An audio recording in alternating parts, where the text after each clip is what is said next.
अब नहीं खरीद पाएंगे जमीन। नई रिपोर्ट ने बढ़ाई आम लोगों की टेंशन। Property rates. अगर आप भी दिल्ली एनसीआर में जमीन या फ्लैट खरीदने का प्लान बना रहे हैं तो जरा रुक जाइए।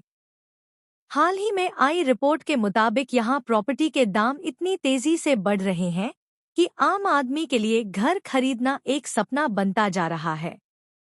आबादी बढ़ रही है मगर जमीन उतनी ही है और यही वजह है कि रेट लगातार ऊपर जा रहे हैं। शहरों में तो हालत ये है कि एक ही जगह कुछ साल पहले जो मकान 50 लाख का था अब वही 1 करोड़ तक पहुंच गया है।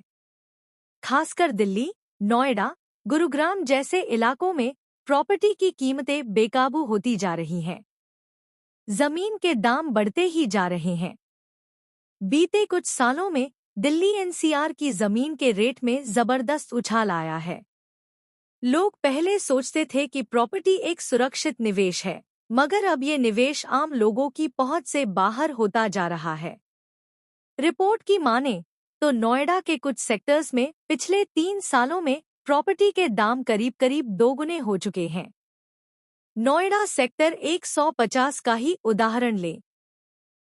यहाँ 2021 में जमीन की कीमत लगभग 5,700 रुपये प्रति वर्ग फुट थी, लेकिन अब वही जमीन करीब 13,000 रुपये प्रति वर्ग फुट में मिल रही है, यानी 128% की बढ़ोतरी।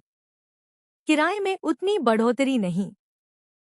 हालांकि एक बात गौर करने वाली है कि जितनी तेजी से जमीन के रेट बढ़े हैं उतनी तेजी से किराया नहीं बढ़ा। नोएडा में जहां प्रॉपर्टी के दाम 128% बढ़े, वहीं किराए में सिर्फ 66% की ही बढ़ोतरी हुई है।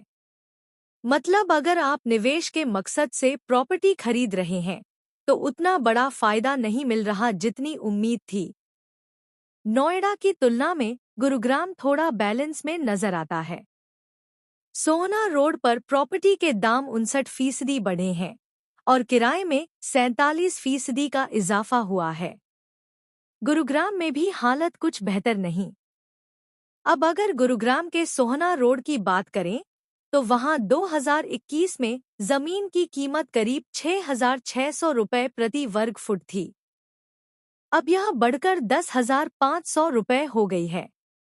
वहीं किराया पहले जहां 25,000 रुपये महीना था अब बढ़कर करीब 36,700 रुपये प्रति महीना हो चुका है।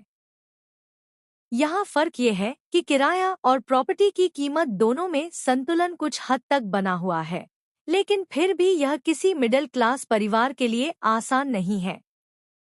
निवेशकों की रुचि अभी भी बरकरार। दिलचस्प बात यह है कि इतने महंगे दामों के बावजूद प्रॉपर्टी में निवेश करने वालों की रुचि खत्म नहीं हुई है। बड़े निवेशक मानते हैं कि आने वाले समय में दिल्ली एनसीआर की प्रॉपर्टी की कीमतें और बढ़ेंगी। यही वजह है कि निवेशक अभी भी पैसा लगा रहे हैं और इसका सीधा असर आम खरीदारों पर पड़ रहा है। और कहां-कहां बने रेट।